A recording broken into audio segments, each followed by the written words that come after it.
More retirement announcements this past week from the legislature. Our editorial partner, WisPolitics.com, compiled this analysis and says it's one of the largest groups of Wisconsin lawmakers planning to retire, resign, or seek another office. As of Friday morning, 6 state senators have said they won't seek re-election in their current post, and 22 members of the Assembly, including Representative Joe Sanfilippo, vice chair of the Assembly Elections Committee. You talked with him this past week, and he kind of had an interesting perspective about why he's leaving.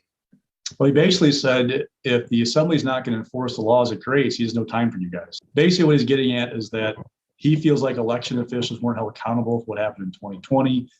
Based on who we've seen leave their current post and what they represent within the state, what type of shift does this signify? Any type of shift in the politics or the conversations we will see at the Capitol in the coming years?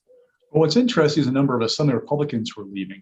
Because remember, Speaker Robin Vos has had this difficult environment for him where he empowered an Assembly committee to look at 2020. He then hired Justice Gableman to do a review of the election. He's been getting pushback from both sides that he's gone too far, but also that he's not done enough.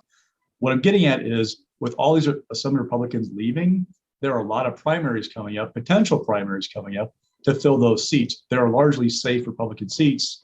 For what, at least in past performance, that opens a door to that segment of the base that is adamant about Donald Trump's claims to win more seats in the assembly, more people who are not fans of Robin Vos to become part of the caucus. That makes the caucus potentially more difficult to govern.